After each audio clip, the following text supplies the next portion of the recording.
in front of people. With that in mind,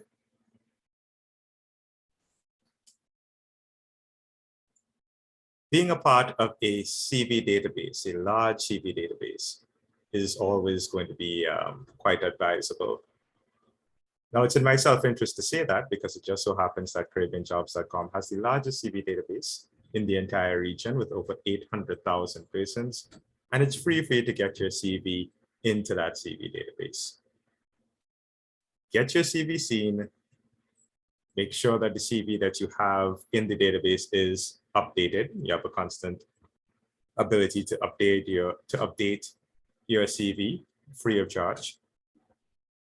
Make sure that all of the information on your CV is, of course, honest and accurate. Honesty is the best policy. You don't want to damage your reputation or damage your personal brand by having anything that's not 100% true on the actual CV. Keep the CV concise.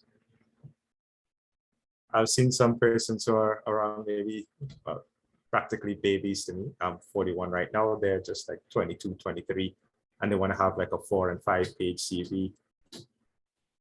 Let's keep it real. You haven't done that much in life. Try if you can to keep the CV to a page. If you have to go on to the second page, then so be it. But realize that you want to keep it to the point. Keep it nice and brief and keep it impactful. And the final thing I want to say then about the CV in general, you want it to be competitive. Now that sounds a little bit vague, but it's easy to know if your CV is competitive because you shouldn't just simply have one CV. You've got one basic CV that, of course, that you want to keep on file, that you want to keep ready at all times. But whenever applying for a specific position, you want to be able to tweak and adjust your CV in such a way that it's going to give you the best possible chance to show that you're the best person for the job. Competition. Keep that word in mind as we go on. That, of course, begs the question, how do I know how my CV should be adjusted? How do I figure out what should be included? What is this guy talking about? He keeps saying competition, but how do I know that I'm competing effectively? It's pretty much like everything in life. It's great to know what someone wants. And once you know exactly what it is that they want, you show that you're the person who can provide them with it. In the case of the application process, you're going to have job descriptions from the recruiters. You're going to have job descriptions that are going to let you know exactly what it is that the recruiters are looking for. Once you analyze the job description carefully, you're going to be in a position to see the type of experience that the recruiter is looking for, the type of skills that they are going to want you to be able to have, the type of value that they expect you to add to the organization, the type of educational background that they're looking for, the type of duties that they expect you to perform. They are literally giving you the answers in the job description. So once you've thoroughly assessed the job description, it's simply going to be a matter from that point onwards of tweaking your CV and crafting it so that you show that you address everything it is that the recruiter wants. Now, at this point, I go back to my earlier point about keeping your CV concise. You don't want to be rambling on and on. You don't want things simply in the CV that the person doesn't really consider to be relevant. But most importantly, you want to be able to make a strong impact from the word go. The reason for this is that there are numerous studies concerning the length of time that HR professionals actually spend on any one given CV. I don't want to scare people and pull out some of the worst stats that say, oh, an HR professional would only spend 45 seconds per CV. I myself have gone through CVs, and I'll admit sometimes I've spent a couple of minutes, 2-3 minutes on a CV. That's just my personal thing. Some persons would spend a bit more, some persons would spend a bit less. The key thing, however, is that you need to be able to make sure that you make an impact early on. A very important thing that I want everyone to try to include, especially as professionals, I want everyone to include in their CVs would be an executive summary. The executive summary is basically going to outline your achievements and your experience, and it's going to really help you to stand out from the crowd of other applications that HR person is going to be receiving. I want you to think of it almost as a sales pitch. But basically, you're going to be selling yourself as the best person for the position. It should be brief, but powerful. Apart from that, there are, of course, the other basic sections that you're going to have. You'll have your educational background. You're going to want to put, of course, the most relevant aspects for the job. You're also going to want to put the things that are most recent and relevant towards the top. There's a great way to, again, cut down on the length of the CV because, of course, we've all been to primary school. We've all been to kindergarten. Don't go including all of that stuff that happened, way many years ago, many moons ago in the CV. You want to keep it relevant and keep it recent. Let that be a guide, and you'll find your CV, taking form nicely. The same thing would apply to your work experience. You want to keep the most recent work experience in there, right at the top. You also want to keep the most relevant work experience included in the CV. Some of us have lived very interesting work lives. We've done a whole broad range of duties over the years. But it's important to, again, look back at the job description and figure out, what does this role really require? What does the recruiter really want to know about me with regards to this particular role? And once you keep that in mind and you realize that, again, you're competing with a host of other people, you then modify the CV to suit. So you're actually showing them in the CV. It's pretty much like a living document, and you're allowing it to adapt and change and evolve so that it's going to meet your current needs. And it's going to convey to the recruiter that you have exactly what it takes.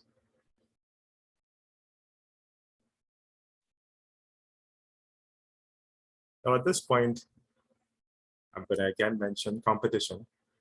I'm sorry I have to be repetitive, but yes, you're competing for the job. So now let's take a quick look at the basic process on CaribbeanJobs.com and other online platforms as your application process moves from the beginning to the end phase.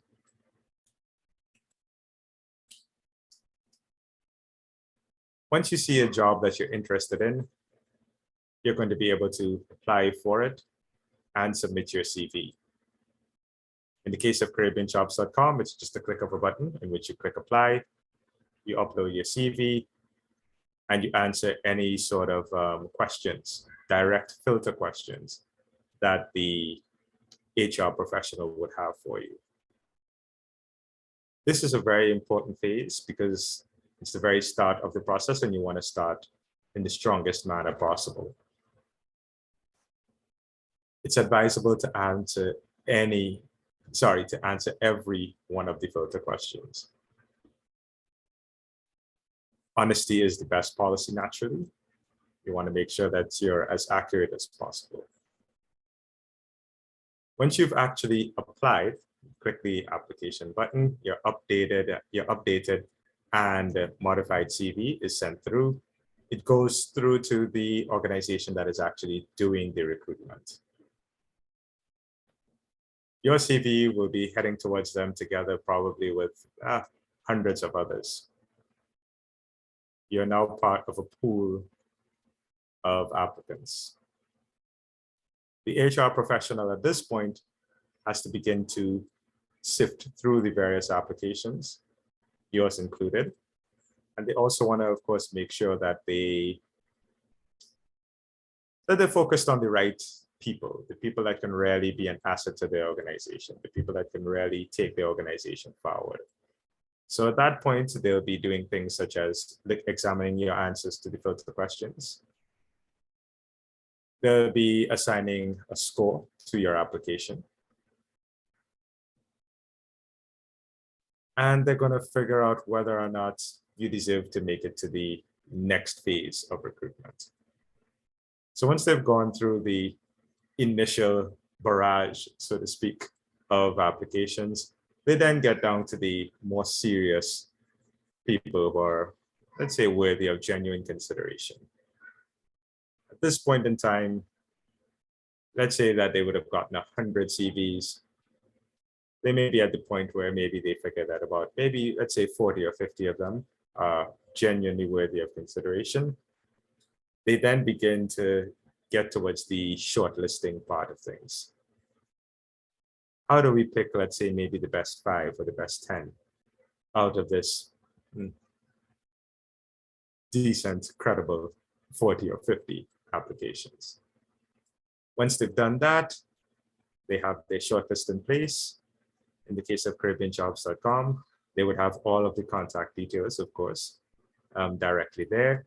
And in any case, your CV would also contain the methods of contacting you, whether it's by email, as well as your cell phone contact, and a landline as well.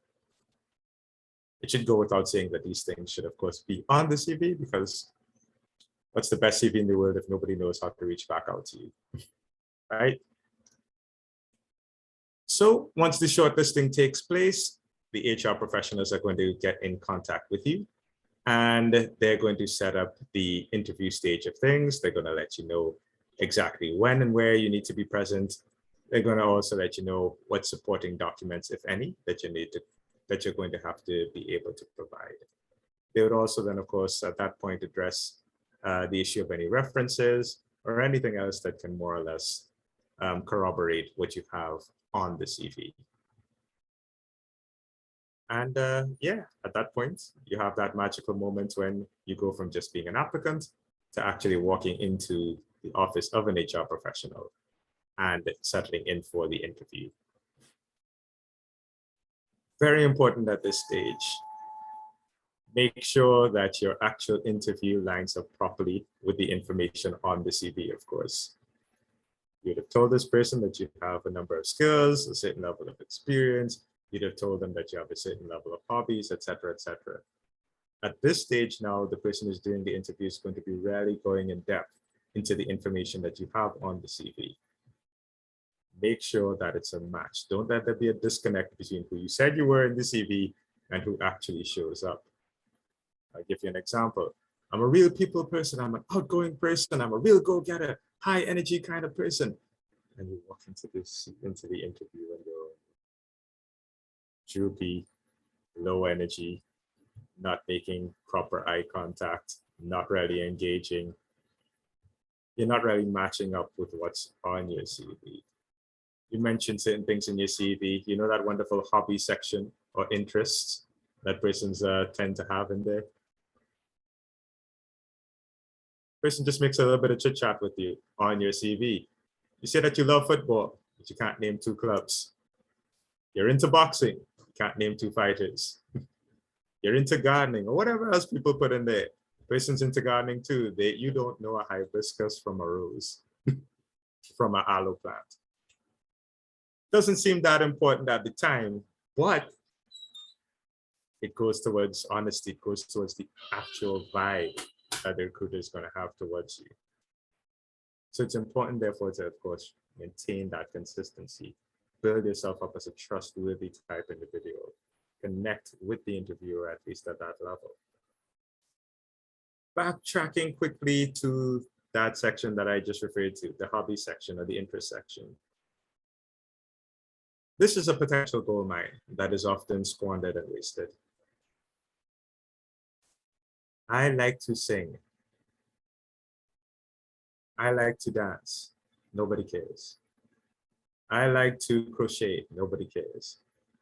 The real thing that everybody wants to see from that section is how does this person's hobbies and interest tie into the potential position that they're applying for so that it could add value to the organization. You love football, that's great. Manchester United is the best, that's wonderful. What the person really wants to hear is that You loving football and playing football allowed you to experience working as a team. It taught you teamwork. It taught you dedication. Now, whenever it is that you have to do any sort of training or go on any sort of training program, you're able to draw from the experiences that you had from back in the day when you were on the football team. And you can push on through and deliver the best performance possible. You're into martial arts, you're into kickboxing. Nobody cares. You're not security at the company. What they do care about is that it taught you discipline. It gave you a never die attitude. At 6 o'clock, when everybody else is going home, you're that person who's going to still be there pushing through on a project. Learn to connect your interests and your hobbies to the task and to the role that you're going to be performing. So with that being said, just to recap quickly, you start off with the wonderfully easy and free application process. You have your CV that's nicely updated and nicely modified on CaribbeanJobs.com. You read through the job description, make sure that you're answering all of the necessary questions that they might have in the filter question section. You click on apply. You receive an automatic message stating that the application has gone through to the relevant HR professionals and relevant organizations. Your CV is going there. It's not that your CV is going into the abyss, it's being received. You have my word on that. The relevant HR professionals, they then look through the CV. They're looking through your CV together with the countless other people, so that's why it needs to be concise and everything needs to be relevant. They love being able to glance at your executive summary and quickly figure out that, yes, you're a great fit. They're also going to be scoring you, chances are, to make sure that, yes, your CV is worthy based on the way that you've answered the various questions. Once you've been filtered, you're then shortlisted. Once you're shortlisted, you're then contacted. Once you're contacted, you go to the interview. Your interview is in sync with what you have on the CV. Give a wonderful, glorious interview showing at each step of the way how what's on your CV is going to result in value being added to the organization. And you compete successfully with everyone else who's applying, you get the dream job, and you think back to this moment where you got wonderful advice from God Francis, Acting Regional Sales Manager of CaribbeanJobs.com. I guess at this point, I've basically covered, I think, most of what would be necessary and relevant. So would it be okay to start the question phase of things at this point? Yes, so we'll have, we're open to a couple of questions first before we go into ResuWrite section of their presentation. And then if there are any additional questions, they could be asked at the end of the entire session. So a couple of questions, you can either raise your hand and one of our executive members, Chanel and LaShawn, would be at the back to help make sure you could ask your question, or you could send your question in the chat, either one. Got, I have a couple of questions just before anyone starts. So is it that Caribbean jobs themselves don't help in the shortlisting process for organizations, or are there any keywords that are pulled within Caribbean jobs that kind of highlights resumes as compared to others or anything like that? Right. So that's actually a great question. So the way that it's set up and our mindset, I would say, as an organization, is that the company or the recruiters, they actually would be the best people to determine who their best candidates are. So in the vast majority of cases, it's going directly through to the organization, and they're going to be the ones who are taking it from there. So they'll be getting all of the CVs directly. They'll be going over and analyzing how the applicants would have answered the filter questions. And they're also going to be then in charge of getting back on to the persons who they want to shortlist as well as interview. So we want to really put that power in their hands. In terms of how the site helps persons to identify the best people, our software would allow for, in most cases, what we refer to as 5 filter questions. So based on the answers to those 5 filter questions, which would accompany a job description, a score would be assigned to every single application. So there's going to be a case where persons right off the bat are being asked about certain academic qualifications or certain types of experience. Do you have it or do you not have it?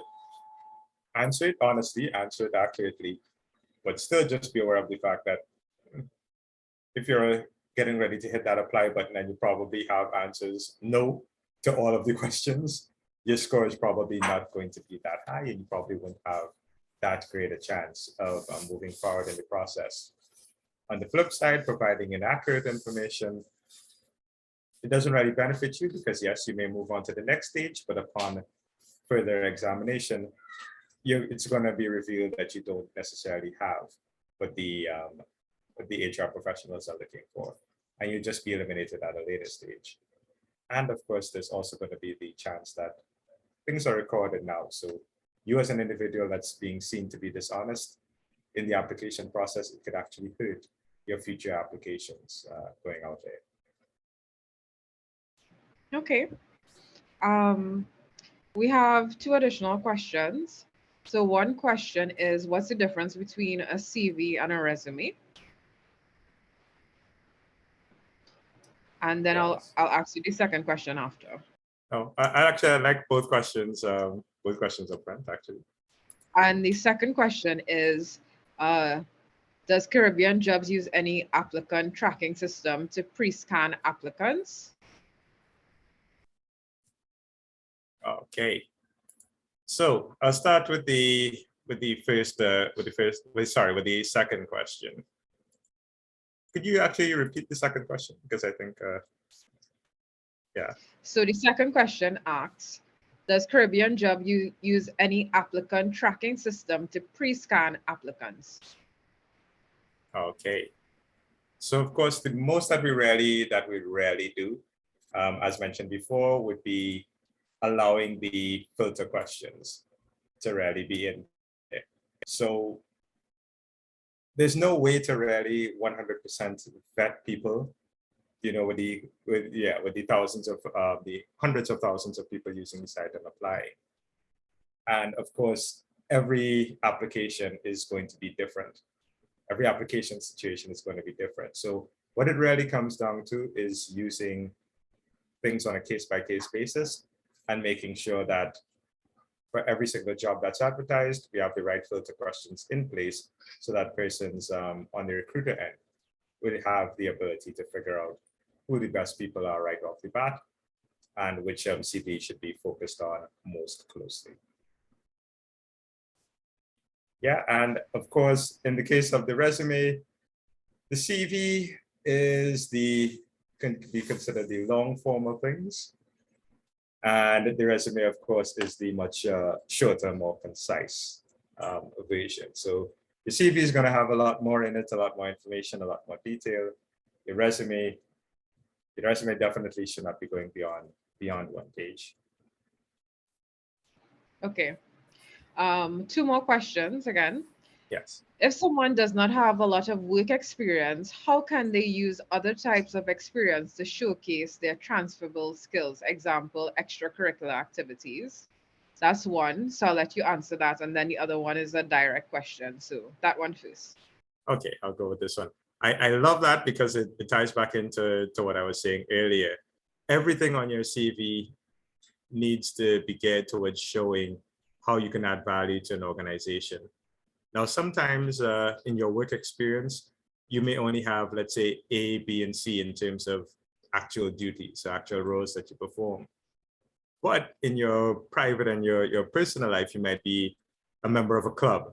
You might be a member of an association, things like that, where you're performing duties that are quite different. So let's say, for example, a person who may, let's use an accountant as an example. That person in their department, they're doing basic accounting work. They're just mainly working with facts and figures and balancing the books, etc. All the good stuff that accountants do. Yet still they may be a member of a youth group or something like that, where they are in fact in charge of multiple people. They're in charge of leading teams of persons, within their capacity in that private organization, in their private life. And that's not necessarily going to be something that comes out in just their work duties. But if you're applying for a position where leadership is important or where management is important, you then want to, of course, make it a lot more prominent than just being in the hobbies or the intersection. You may actually want to upgrade that and put that into your executive summary so that you're able to show that, yes, this is where I'm able to show leadership. I am in a youth group that has, let's say, 50 members, and I'm in charge of doing A, B, C, and D, and making sure that everything runs smoothly within the organization. So again, it comes back to showing the person that you're the best person for the job by showing that you have exactly what you need, what the job needs. And if you have to bolster that claim by looking at your extracurricular activities, then by all means do so. Okay. That is a very good answer because, for example, for me, I don't put some of the things that I do on my resume because it's already packed as is.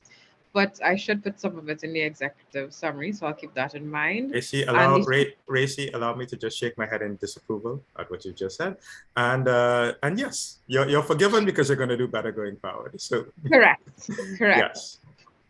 We have one final question from Shalini. Shalini asked, "Hey, I'm currently in the field of marketing, and my work can be described as a mixture of both corporate and creative elements.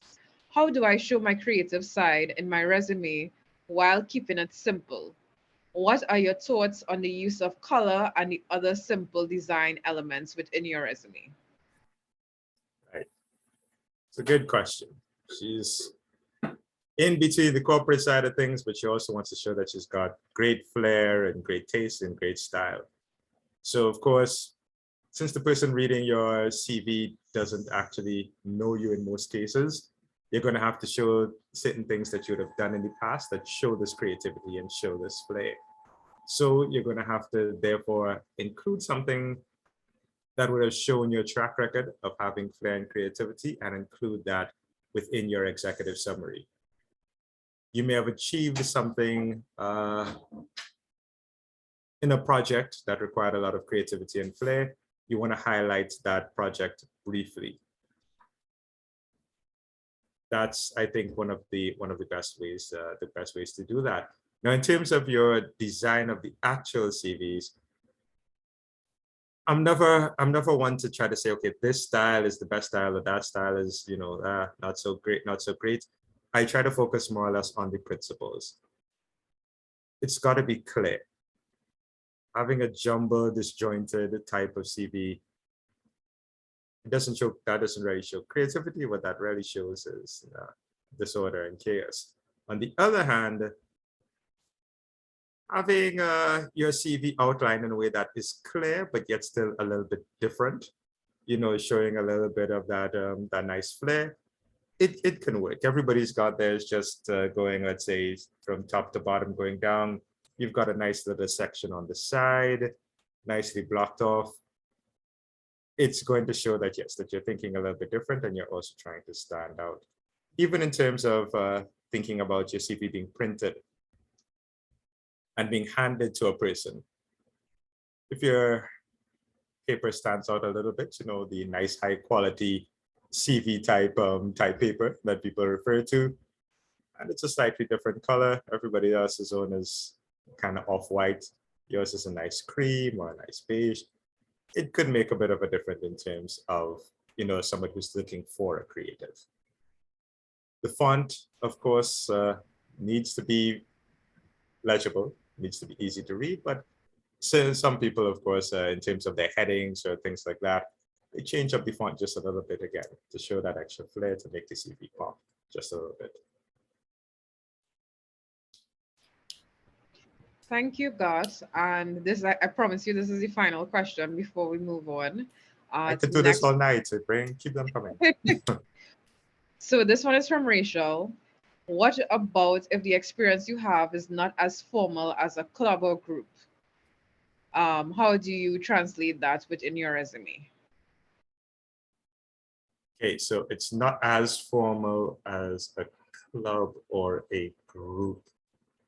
Now, that song says there's going to be highly subjective, first of all. So it's something that you're gonna have to be able to convey exactly how relevant this sort of experience is. Is it possible to have a clear example of something like that? Something that's not a club or a group, but it still shows, its particular type of ability or achievement. Rachel, do you want to give us an example so you can help answer your question? You could either unmute yourself or you could send it in the chat. I was just thinking in terms of, for example, I haven't done all my educational stuff. I'm pretty good with editing and like proofreading, those sorts of stuff, but nothing formal. So people will come to me and say, could you read this over? Could you check this over? Because they realize that I have a flair for it, but I don't have because I've never held a position that qualifies it. And yes, I use it within work, but it's not the prime of my job description. How do I translate that in terms of putting it into the resume? I like that. You can have a section in your CV, in your case, you could title it something like special skills, right? In which you're actually giving the employee, you're actually giving the recruiter an idea of the type of things that you were able to do for the persons who are coming to you informally. But very important, you also let them know the type of software, the type of tools that would have been involved. Because I take it that, to be able to do this, you'd have been using certain equipment, certain tools, certain software.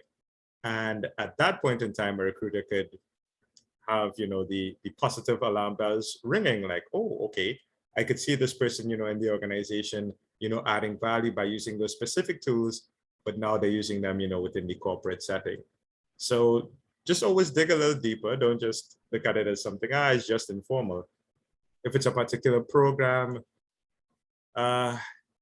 could be any sort of graphics program, could be anything on social media, could be anything else like that. Could be basic video editing tools and software that you're skilled at using, but just not in a formal capacity. You let them know that you have that type of experience and you have that type of skill. Call it special skills or find a way to include it within the executive summary as well.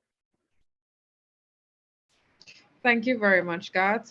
We appreciate all the knowledge you have imparted on us. So we may come back to you later to ask you more questions, but now I'm going to introduce the co-founders of ResuWrite. So ResuWrite is a resume writing and career development service. They aim to support individuals in preparing for the world of work through personal and professional branding.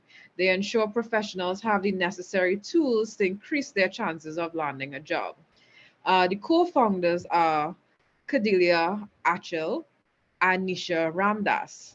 Cordelia Achil is a creative communications professional with exceptional leadership, digital marketing, and project management strengths generated from over 10 years of experience.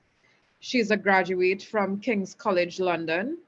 Cordelia uses her knowledge to help businesses leverage their brand to increase market share within their industry. Nisha is a passionate energy analyst. She's a recent graduate of the University of the West Indies, having completed her Bachelor of Science degree with a major in environmental and natural resource management and a minor in entrepreneurship. She has developed a keen interest for energy policy and the issues surrounding them. Together, they form a powerhouse that created ResuWrite. Cordelia, over to you.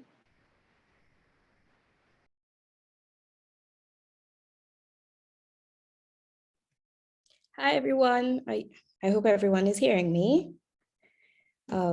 Thanks, God, for all that insightful information. Some of it I was going to go over, but since you did, you saved me a lot of time. So I just wanted to say hi again. Thank you for that intro, Racy, and thank you for Pratt and its team for doing this. Since the pandemic hit, ResuWrite was basically born out of people constantly not knowing how to get a new job because they were being laid off. So it's literally like this forum is very informative and will help a lot of people. So thank you for that. So tonight, I'm going to do a quick poll. We're going to do 2 polls, but the first one I want you guys to engage with. So Racy's team will send out that poll because we want to gauge basically your experience. So we can know which type, if you have little to like 3 years experience to over 10 years in the audience tonight. So as we start, I'm gonna have them basically share the presentation so I could start off and we could get right into it. I will briefly go over some of the things that Garth was saying, but I wouldn't stay very long on it. But we're also going into a few other items that I want to discuss with you to kind of complete your entire package. Because along with the resume writing, we also create bios for persons, and we also help with personal branding when it comes to LinkedIn and any sort of advice when it comes to professional personal branding. Right, so we're going to move on to the next slide. So tonight we're going to go over resume preparation. I saw someone ask a question about experience. So we're going to go over a few tips of what you can put onto your resume if you don't have one. And this is for just in case we have new grads out there, persons coming out of university who really never had a job, or high school who never had a job, or just persons who just took a very long absence off and they're now getting back into the market. And then we're going to hit on personal branding and leveraging your LinkedIn. Right. So as we go into it, next slide. And I just want to apologize for my partner, Nisha Ramdas, for not being here. She had a pre-engagement that she couldn't shift, but I will let you know that I am worth it. I could do it. I could do it. Right. So we're going to do some, let me just, move this over here. Okay, so we're going to go through some tips for resume building. And Garth went over some of it, so I want to basically reiterate the ATS system. So it's called the application tracking system. And just like how Caribbean Jobs has its review questions to filter out certain applicants, the application tracking system is kind of a bot that does the same thing, but they pick up on keywords that are input by the recruiter and the recruiting board in order to capture certain elements within your resume. So that's why the job description is so important, because it's basically like a quote unquote cheat sheet to understanding how you should frame and the keywords you should input in order to have a successful application. So one of the first things you want to do is choose the right resume format, right? So you want, as Garth said, you want to have something that is simple, but is pretty much outlined and readable, detailed, but in very short and succinct lines and hard-hitting lines. So you have to have good verbiage in order to pique the recruiter's interest and have them reading on, because recruiters spend seconds on a resume, especially if they have over 1,000 to do. So you want to grab them from jump and then go on, right? Adding your contact information. So you want to add basically like your area where you're from, and keep it short and succinct. You don't need to put your actual address on there. The area is fine. And if you can also add your cell phone number and the number that you'll be able to be contacted on. So don't add like your home number if you're not going to be answering that telephone. You want to put an email address for them to be able to reach you, obviously. And also you would want to add, I remember one person talking about showcasing their like creativity, their maybe a portfolio of work. You can actually add a link in that section as well. If you would want to showcase any type of creative portfolio or work you have done, I would not suggest adding more than one link. Don't add like a bunch. Keep it short. If you could pretty much get everything into one, there are a bunch of free websites that you can do this on. And then just grab the link and add it to your contact information section. And also you may want to add your LinkedIn, right? If you do have a LinkedIn profile, that's a good way to have persons kind of learn about your personal and professional branding as well. You're going to start with a heading statement, which is your summary, right? So we've thrown away the objective, especially if you have experience. You're not really writing an objective because you're not without experience. So, and you're hoping you have experience now, and so you're telling us what you've done and who you are. So your summary should be brief, and your summary should be like an elevator pitch, right? So imagine you're going to like the 10th floor. You have about 2 minutes to sell someone on who you are. What are you going to say? So if you think of it like that, you will get something very succinct in order to add to your resume. And it should be about 3 to 4 lines and should include certain keywords from the JD that I was telling you about. Make sure you're reading your JD, because the JD is basically telling you the person that the recruiter wants, right? They're telling you the personality type when they say that they want a multitasker. They're telling you the technical abilities that they want when they say that they want a bachelor's in communications, right? And they're telling you the job duties that they want you to perform. So if they want relationship building, guess what? You're a relationship builder in your summary, right? So you want to connect the certain keywords and what they're asking for to the representation of who you are in your resume. Add your brand title. So at ResuWrite, we call it a brand title. And this is something that is central to who you are. When you have experience, you may be given different job titles because different companies call same job scope, different titles.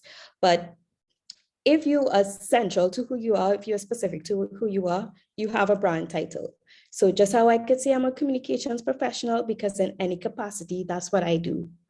You could be leading any sort of team, but it's still within the project scope, so you're a project manager. So you have to think about what is essentially your brand title, because what you want to show the recruiter as well is that you know who you are, you know what you've done, and you know what you could represent and put on the table. So you want to make sure that you identify that so that they can identify it and have that in mind when they're reading through the CV as well, right? List your relevant work experience and key achievements. This is a must, right? So you go from the most relevant and you detail back, I would say about 10 years. You don't need to go back further than that, especially if it's not relevant. If you are a project manager now, we don't need to know that you was a barista in 1999, right? So think about adding value to and beefing up your resume, making it succinct and has a good common thread throughout. Your key achievements, think of something that is quantifiable. So think of how you've impacted companies in your job scope. Maybe you've worked on a project that boosts sales by 56%. Maybe you have worked within a team that had was over 2 teams in like 3 locations. So you want to make things that are quantifiable to show your reach, to show how you can handle situations, to show your impact. Because if you could measure what you've done, you're measuring your success. And you're quickly showing the recruiter how you can be an asset. You can bring that to the table. So think about that when you're thinking about key achievements, right? List your education correctly, of course, the most relevant. And of course, we don't need to know what primary school you went to, right? You've gone on from there, so you're working well, right? Put relevant skills that fit the job ad. So that's why I said job ad. So you have to make sure and read the job description because you're looking for specific skills. So you need to be specific to your skills. Now, I am not saying to put skills on there that you do not have. You put skills that match the job description that you have, that you could stand up by, that you can be honest about if they ask you about it in the interview. So we don't want you to fabricate some sort of skill, right? We want you to be honest and we want you to be able to back it up when you're sitting in front of them in person. We want to include additional important resume sections such as software skills, which is a plus. It comes in handy for persons who are in the IT field, in the project management field, in any sort of restaurant field. It comes in handy. Marketing, right? Knowing all of those platforms comes in handy. If you have research publications, you can also add in a link for that, or you can detail some. I wouldn't say to put in a lot. You could put in one or two that may add value to the job scope, to the resume, right? And you may want to complement your resume with a cover letter. So there's this big debacle, understanding if cover letters are still a thing, right? If they're asking for it still, it's still a thing, right? So you want to make sure that you have one handy. And people ask for cover letters in different ways. They ask for an intro in different ways. They might ask you, what is your passion? And so they're asking you to link what you do, what you're passionate about, to what you're applying to, right? And that is, once you write that out, that is kind of like a cover letter, right? So you want to have something accompanying it that may explain certain things further that may not be on your resume, yeah? And of course, you want to proofread, save, and email, right? So you want to save all of the hard work that you just did building this resume, save it in a good place, proofread it. Grammarly is free, right? You can make sure that you run it through and make sure that you're able to have everything grammatically correct. So we'll go on to the next slide. So writing your summary, I just want to quickly touch on this one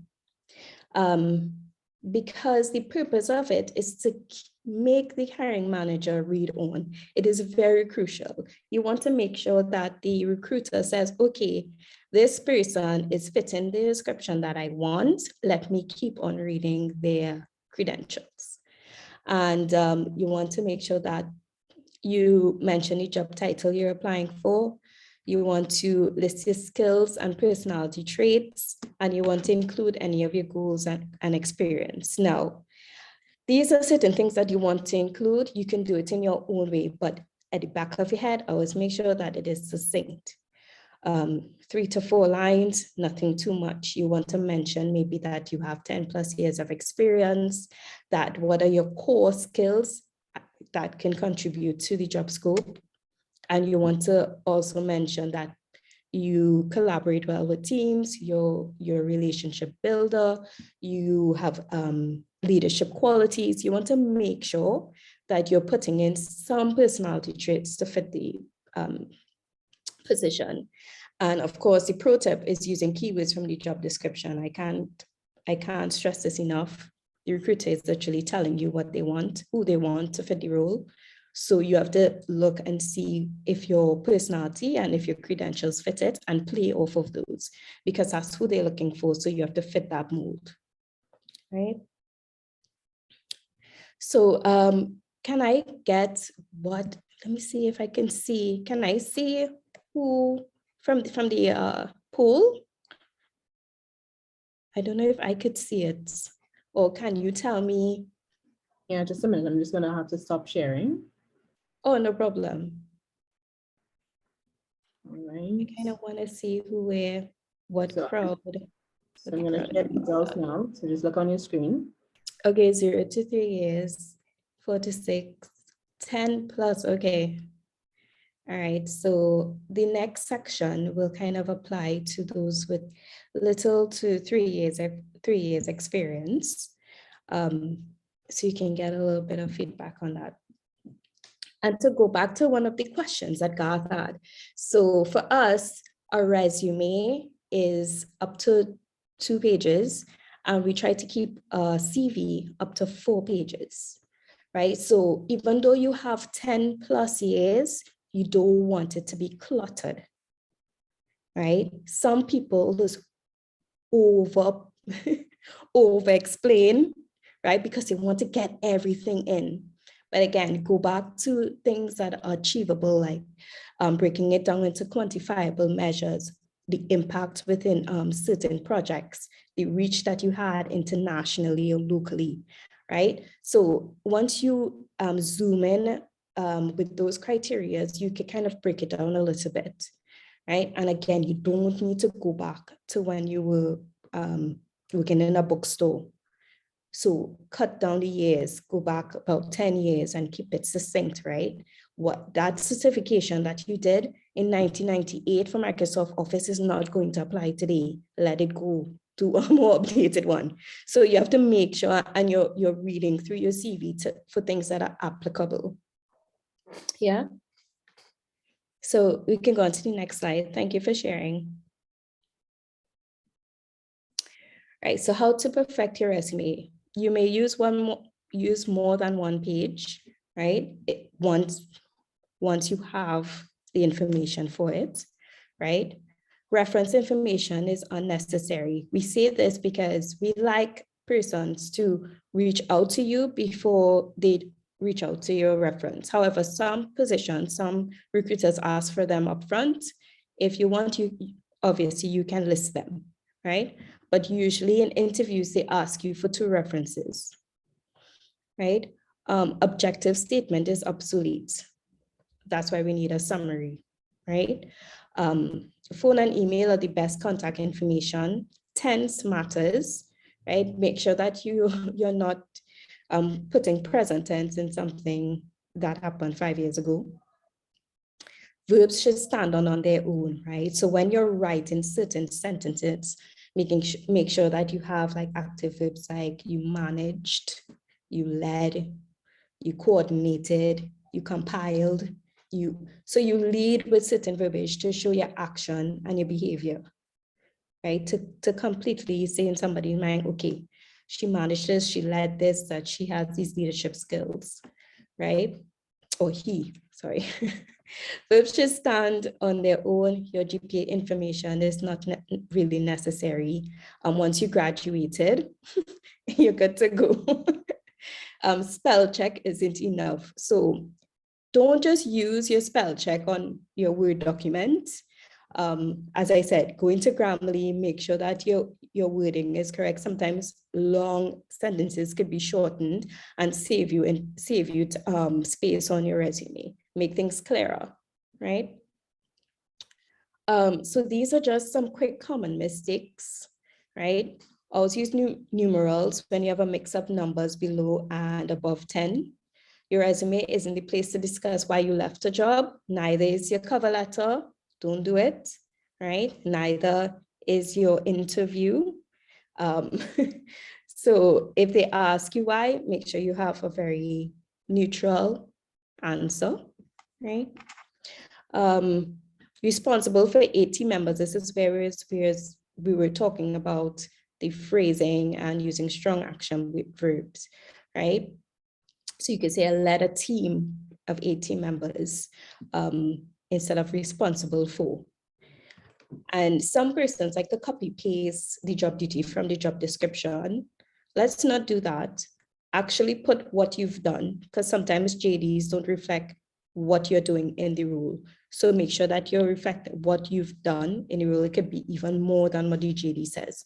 Most of the time, that's what it is, right? So tutor local children in remedial math. While this is certainly an admirable skill, it doesn't belong on your resume unless you're applying for a teaching position. So again, as Garth was saying, use your skills section, your volunteer section, whatever you're putting it, to add to the scope that you're doing. that you're applying for, instead of taking away and just adding in fluff, right? Because they're still looking for a certain person with technical ability. So you teaching children is not going to apply for something totally out of the field, but teaching children will apply, obviously, if you're applying for a teaching position, something along the line of working in a school or something along the line, working with that age range of children. So you want to make sure that your skills also add to it. So it's all about building a flow within your document. Like if you're reading the story of a person and you have this central idea of this personal brand throughout. So that's what you're building up. And that shows the recruiter that, okay, this person knows what they're doing. This person knows themselves, and they can add value to the team that I'm building. Okay. Next. All right, so this is the slide that I was talking about. With no experience, no problem. So I just want to you to take a look at the screen. So on the left is someone who's a recent graduate with little work experience. So someone who's a graduate with no paid work experience. So they have different ways of saying certain things and detailing things. Usually when we get resumes from persons who have little to no experience, they might put store attendant and they put, filing or replenishing stocks, and that's it. But when you think back in your role, even as a store attendant or someone who was a captain of a volleyball team, or someone who led like the math team to like awards, all that time and effort you put into crafting and building and supporting these teams and supporting this little month stint you probably did in a bookshop, you have to include it because it's duties that you would have done. And there's a way, right, to obviously detail everything with the time frame, the city and country, and then you detail using your action verbs, right? How you aided with this, how you supported this, how you coordinated this, even if you were just catching water for the team, right? It could be broken down in different tasks that you would have done. So don't sweep it under the rug. Don't make it little because you spent a lot of time doing that position, right?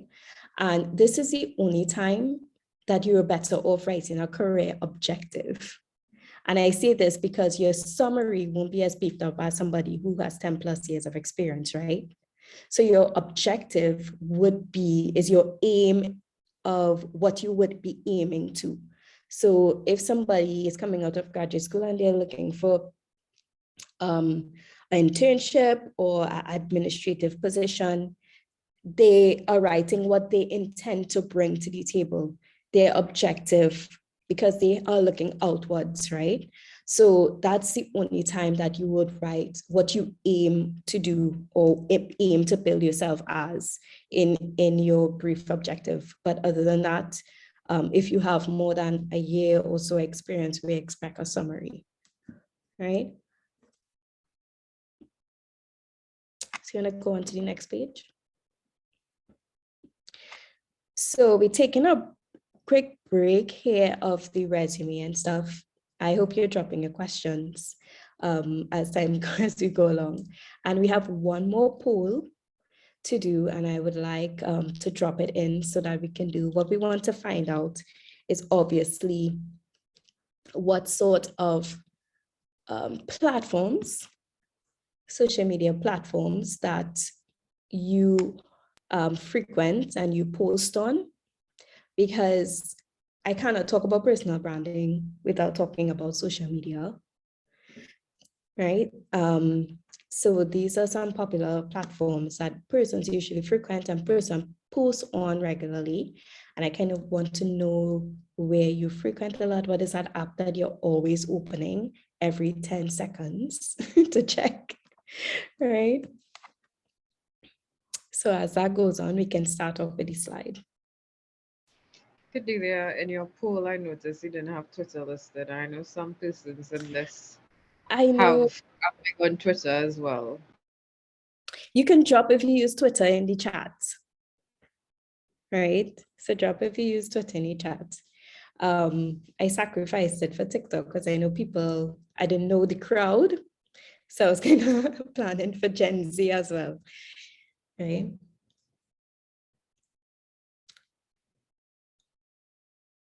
Oh, I think it has two Facebook. It's supposed to have LinkedIn.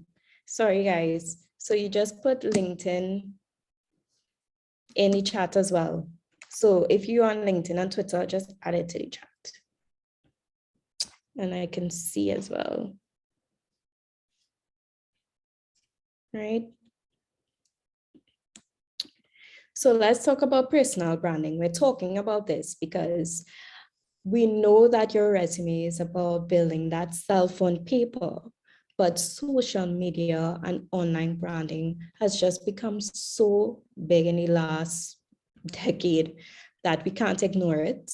It is part of our identity now. We are on these platforms and we use it to connect, to network, to engage persons, to show off, to empathize with other people. So it's a constant presence in our life, and even though we might not think about it, we are building some sort of brand, and we're building some sort of identity on there, right? And persons, the Gen Zers has really they've really taken it and just did a 180 on us millennials, but it's something that we have to constantly adapt to, right?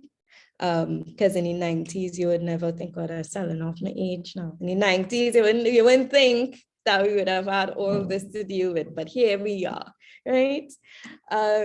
So one of the things on your personal branding, professionally, you would want to have a focus, right? Just like your brand title on your resume of building, that's read all the way through from summary down to skills.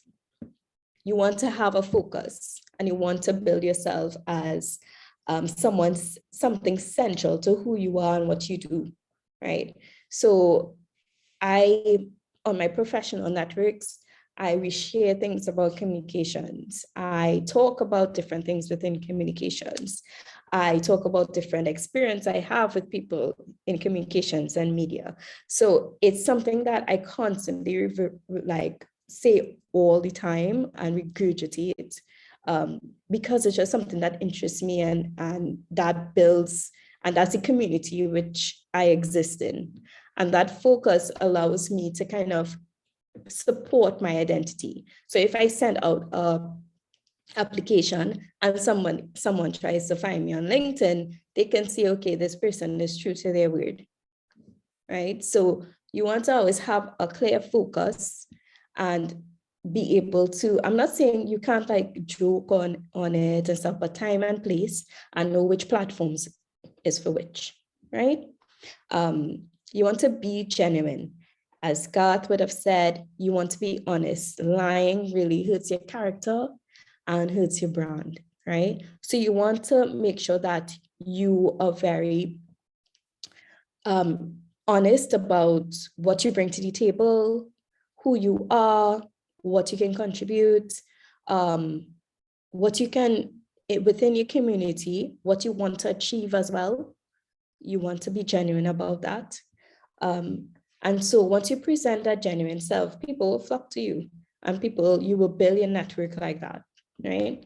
You can tell your story. Some people have really compelling stories on how they navigated to become who they are.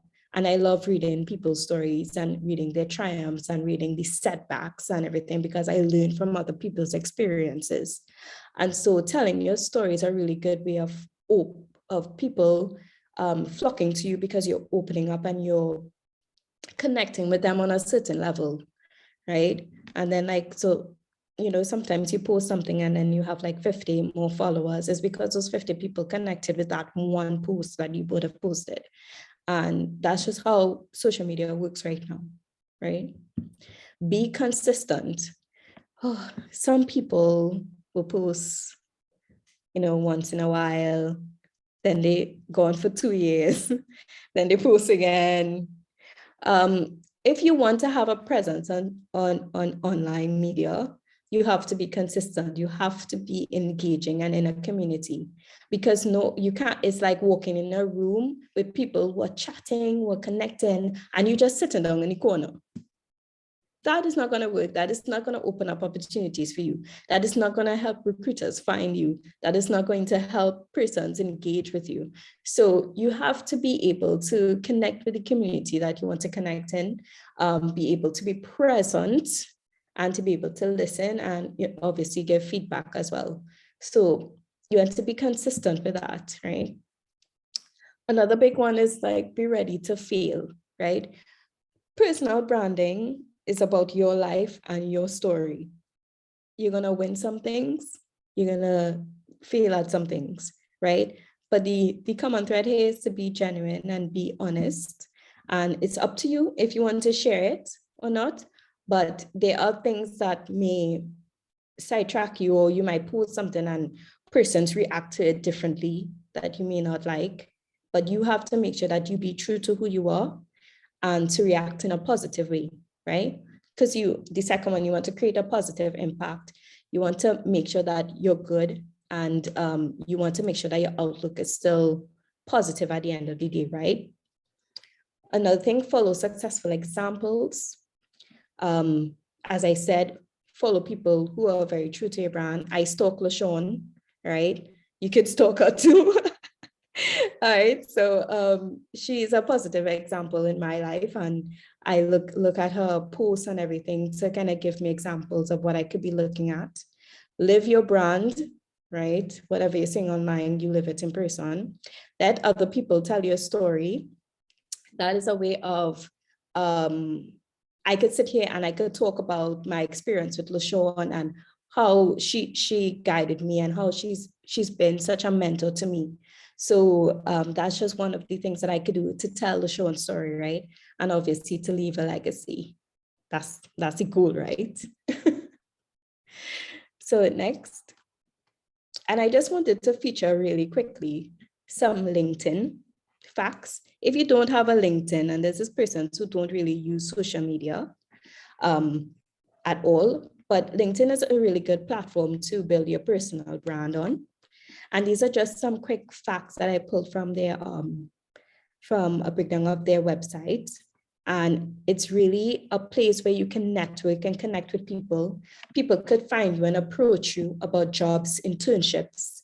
It's a good way to connect with a community that you didn't even think exists in your creative field, in your project management field. You can meet up with these people and talk to them. They may be working in organizations that have job openings, and they're like, hey, we have this job opening. I remember that you do this, this, and this. Are you interested?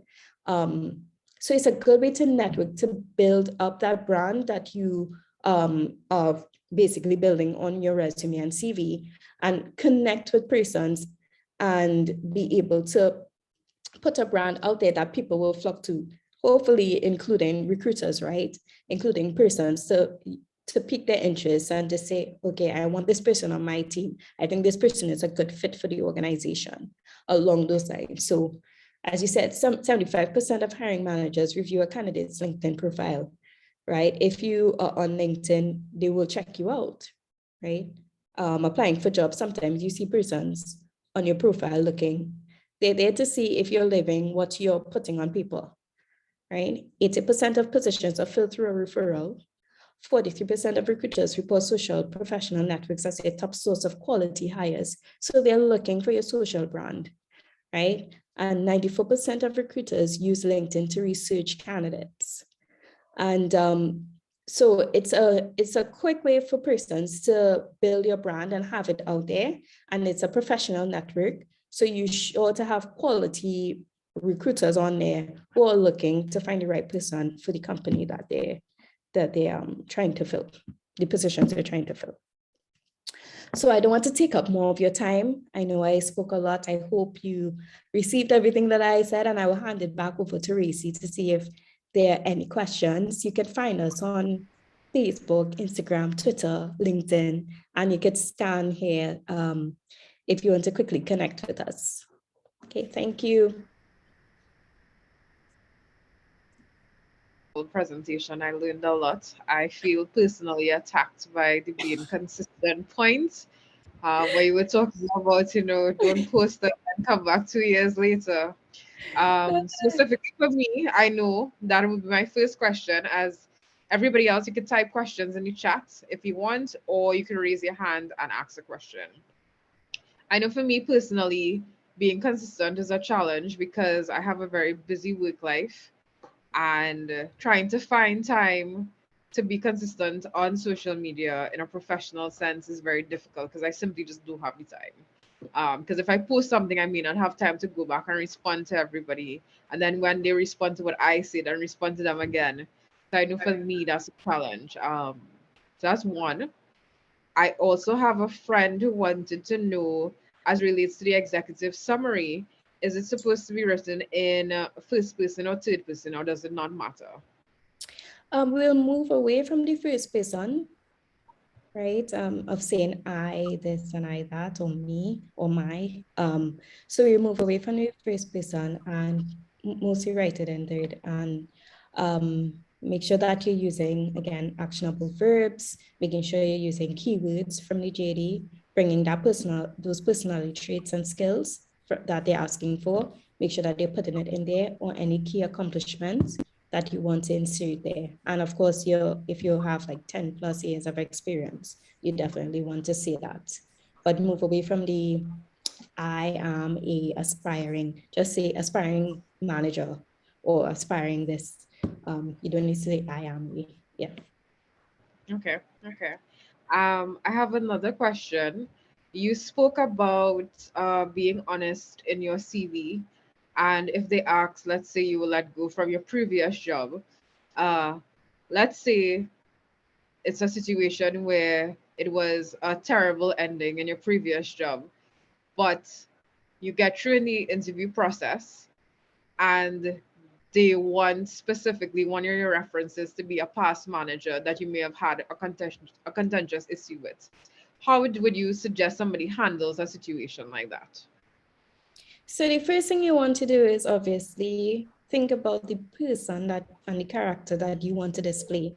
That question is asking you two things, right? How you're going to react as a person by that questions, because they gauge in your personality type. And two, they're trying to see how honest you're going to be, but the way that you're being honest, right? So there's a way of, obviously, you're going to be like, if your body language is, let me tell you, like this kind of like rule eye kind of thing, obviously they're already getting your personality off the bat, right? So you can definitely say it was a difficult situation for you. Sometimes as in the role, you felt like this, and this, and you weren't getting the support there. So you felt like if you had to move on into another group, that, and you think by the looks of it, it seems like this role might fit me because of the support that I'm hearing that you can get on the team and the opportunities that will enable me to grow. So you don't need to go back and, yeah, this manager in particular, she didn't want to give me leave. No, you don't need to go into all of that. You basically state what you weren't getting in a job, right? It could be support. It could be that things weren't being transparent to you. Use certain words like that, and then you move on to the possibilities as to what this current job may give you that you feel that the past job wasn't, right? You don't need to call any names, you need to say anything. And that will give the recruiter an idea, okay, this person is being very professional in her response. She's being calm about it. She's not being nasty. She's not, she's not giving off that vibe that she's going to be a problem in my department, So you want to always have a positive outlook, right? You always, at the end of the day, even if you have to say something like that, you want to make sure that it's positive and you bring it back to the present situation that you're actually applying for. right? So basically, in summary, for those of us who watch the Johnny Depp trial, don't be an Amber Heard and roll your eyes in the middle of the Don't be question. Amber Heard. That I actually had a long conversation about that today, and just by body language, you say so much. You say so much. Yes. So our one of our first questions from persons within the audience. Can you suggest any apps or sites for resume templates? I found Canva to be useful. Are there others? There should be a few template services out there. They're usually mixed with like build your resume here. You can have a free template. I've never seen just templates, but I'm sure you have. Microsoft Word actually have a host of different templates that you could choose from. They've updated that for free. There's this, and what you're looking for are ATS format templates, right? So you might as well get templates that could get through that system and those bots one time, right? And they give you, or you can find, you could research ATS format and design your own resume in that format, making sure that everything is clear, everything is labeled, everything is bullet pointed in the way in order to get through those bots. I remember somebody asking about a color question. We usually go with black, white, and one color. We don't try to go more than that when we refer persons to templates. If you are not applying for like a any type of theater job and stuff, you don't need to put your picture, right? So little things like that, those are the templates that you want to look for. But I would say Microsoft Word, there is this template service called Zeti that I always see popping up. But most persons that use our service, they would get it designed or they would do it themselves. If they do, there's just a quick Google search and you'll get a bunch. But still, please research ATS format, not just like go wild with like flowers and stuff. Okay, so we have one more question, and then we're going to Natalie, who would ask her question directly. But are there any keywords you should use when searching other than ATS formats? So if you want to be specific, as in like a creative resume format, you can search that. So depending on your field. So I would say someone who is like a psychiatrist, their CV is going to look a little different than someone who does marketing, right? So you might want to search and see what the different formats, as in like, okay, I should enter in if I wrote any research papers here or detailed this here. So you want to see what contents need to be on it. But other than that, the ATS format should be fine. And if you're searching anything specific, just take what type of content needs to be on it to put it into the ATS format. Okay, thank you. Natalie, you could go ahead and ask your question now. Hi, good afternoon. Can you hear me there? Yeah, Natalie. Okay, so after the pandemic, a lot of people have been struggling to get jobs. And I have a friend of mine that she had been doing like several things, nothing like a stable. She had been traveling, working there and there. And now she wants to settle and she's concerned of how to show that in her resume, because she doesn't have like a formal job since 2019 more or less. Actually 2020. So she's very concerned. She don't know what to say or what to show in her resume in order not to be like rejected, because she doesn't have like a earlier experience or stable job. Okay, so was she doing anything in the interim? Or was she doing anything like working for herself, working in a family organization? Was she doing anything along those lines? Yes, she tried to build a service company related to breakfast. Then she worked some time with her husband. They had I forgot the name, where they fix motorcycles from Harley Davidson. Mm-hmm. Then she went to the States working for some months, 4 months in a restaurant. Then she came back, and yeah, nothing like, Oh, you mean nothing like stable or lengthy? no, nothing Right. stable. So how we would do it, so things are still up to date. It's just that she didn't hold anything down for a very lengthy period of time. Right? So how I would do it, or how we would do it on our end, depending on the job scope. So like if she's going into like want to apply to administrative job scope, we will kind of weed out certain job scopes that she would have filled in the past year or two that doesn't really apply to that, right? If we're going into the administrative realm, we kind of show, okay, she was working with her husband at Harley Davidson. We will define that job scope that she would have worked in, detail that, pulling up her administrative skill set, right? And then we'll go on if she worked within the restaurant, what is her job scope? What are the duties that she would have done? Obviously uplifting the administrative skills. So you want to make sure and you push the skill set that you're trying to apply to. So it's not that she doesn't have all of the experience and stuff.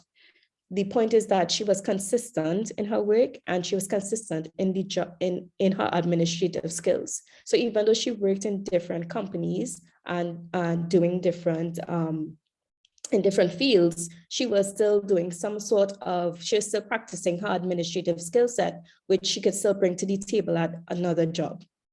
So you want to highlight that and create that flow in the document.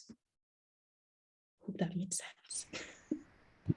I think that answers the question very well. Yeah, Garth, thank I you. don't know if you wanted to add to the answer before we move on to the next question. No, this helps a lot. Thank you very much. Okay. Garth, you have anything you want to add to the answer? Yeah, I mean, of course, work, it comes back to the principle. Work is great, you know, your jobs are great, but there's always going to be the possibility that you're doing things in between your actual jobs. So whatever it is that that you're doing that shows in an objective way that you're going to be able to add value or that you've been gaining skills in any kind of way, always include that if it's relevant to the position that you're applying for. Just keep that as a principle and always be guided by that. Okay, thank you. Cordelia, back to you. The next question is, I have an opposite question. Working with one company for 27 years, how to make the resume not look boring? So sometimes we have clients like that, like they've worked with a company for like 25 years, right? So in those 25 years, I'm sure that you have worked on different projects and you would have worked in different scopes. So and you would have probably elevated over time, right, in that company. So you want to definitely show that hierarchy of you progressing. You also want to pull out certain key achievements. So those 27 years, you probably impacted that job immensely for them to keep you on for so long, right? So you would have worked on huge projects that would have saved the company money, reduced certain procedure times that was costing the company money. You would have established new procedures and processes in your department. Those are different key accomplishments that you want to highlight to the top, right? So that the recruiter doesn't necessarily have to go through all of the bulk of your job duties, but you want to pull that out to the top to ensure that they see your significant impact over those 27 years, right? So pull those out, and then within the job scope detailing the experience, you want to show that hierarchy as well, to show how you leveled up during those 27 years. Hope that helped. Thank you. No problem. So any more questions before we wrap things up? So we'll give probably a minute more for anybody who has a question. In the interim, I want to acknowledge a past executive member that's on the webinar, Ms. Joanne Briggs, by the way, our former vice president. And by the way, I miss you, Joanne. I miss your hosting skills. Okay. So if there are no more questions. Can I quickly see the poll results? Sure. Chanel? Yes, let me just see if I can relaunch it because I had closed it. Oh, sorry. There it is. Okay, cool. Oh, Facebook, Instagram. And then I saw some people say LinkedIn. Okay, cool. So question, as we're seeing this pool, and then there's another question. So as persons who utilize Instagram, how do you translate your professional life onto a platform like Instagram? What do you suggest some of the best ways to do that? So what I do is you want to make it interesting and you make it fun, right? So Instagram is not about, oh gosh, we're talking about work, right? They want to see Instagram is more about life. So it's like more about how you're enjoying your job and how your skill set is bringing value to the company that you're working with, right? You're going to do some really cool projects. You can highlight that. You might travel for work. You can highlight that. Using your stories, you could just create one about, job. You could create one for a business that you own, to show the different things that are developing in your life. So, sometimes, so just like how travel influencers have their little stories of each place and detailing each place, you can do that for the different job scopes in your life, right? You could be working at a stable 9 to 5 and then have your side company. You highlight that in your stories and you'll be able to showcase that as well as part of your brand, as part of your Instagram. But you also want to make it engageable and fun, right? So if you travel to work, show the behind the scenes of things that people might not even think about. For me, recently I went to a conference. I showed basically the behind the scenes of kind of creating the experience and different things like that. And people like to see what they don't usually see. So it's a good way of highlighting that your professional brand on a platform like that. Okay, thank you, very helpful. Our next question, I have been in the technical field for over 10 years. My academic qualifications is business. How do I represent this in a job advertisement for a management position? Okay, hold on. Say that one more time. I've been in technical field for over.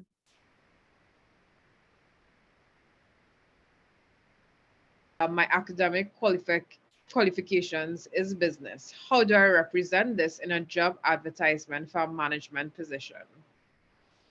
So, okay, so you've been in a technical field for over 10 years, but your academic qualifications is business.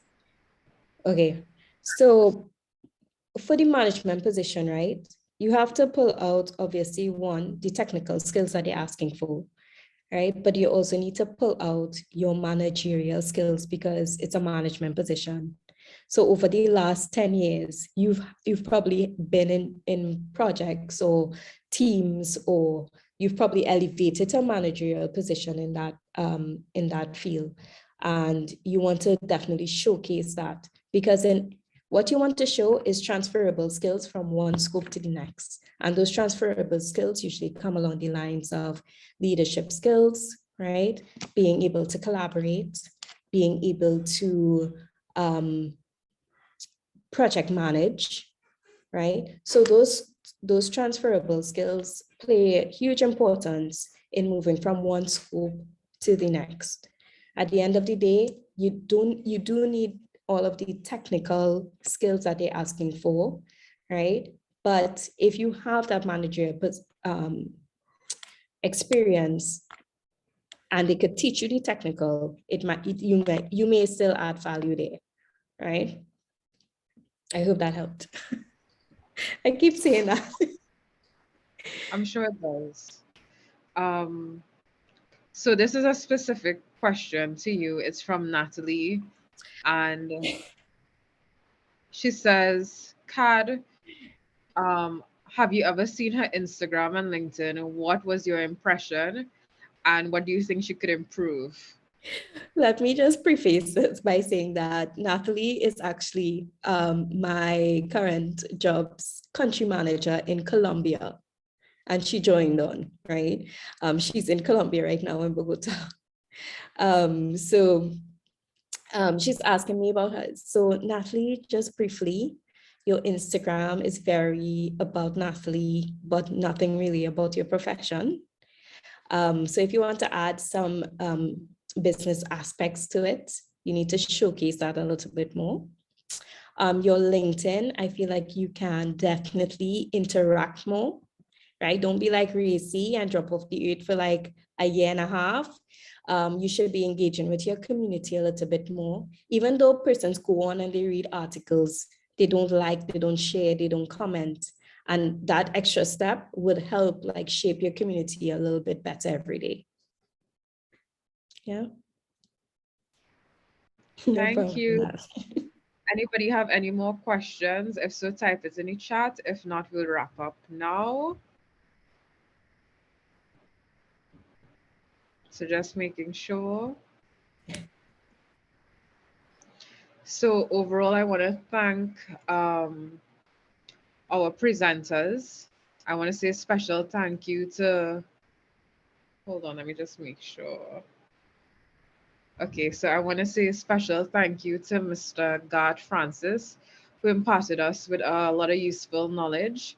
I also want to thank his colleague behind the scene audio, also from Caribbean Jobs, Miss Carell Whitehall Moran, who ensured that all went well with Gart and with the entire project. And I also want to thank tremendously the co-founders of ResuWrite. Kadila, you did an excellent job.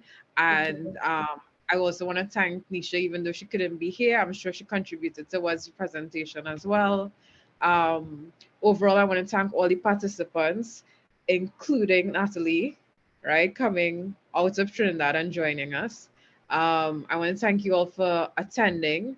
And I want to encourage all persons who are interested in being part of Pratt to send your information, or even if you want to get involved in any way, or you want to be part of our mailing list, to be part of more workshops, just message info.pratt, Pratt, @gmail.com.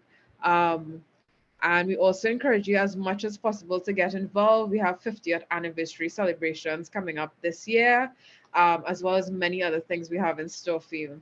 And finally, I just want to thank the entire executive for making sure this session was a success. And thank you all, everyone. I hope you all have a wonderful long weekend for those of us in Trinidad and Tobago, and be safe. Thank you, Racy. You did a wonderful job tonight. Oh, thank you. Thanks to the team for having us.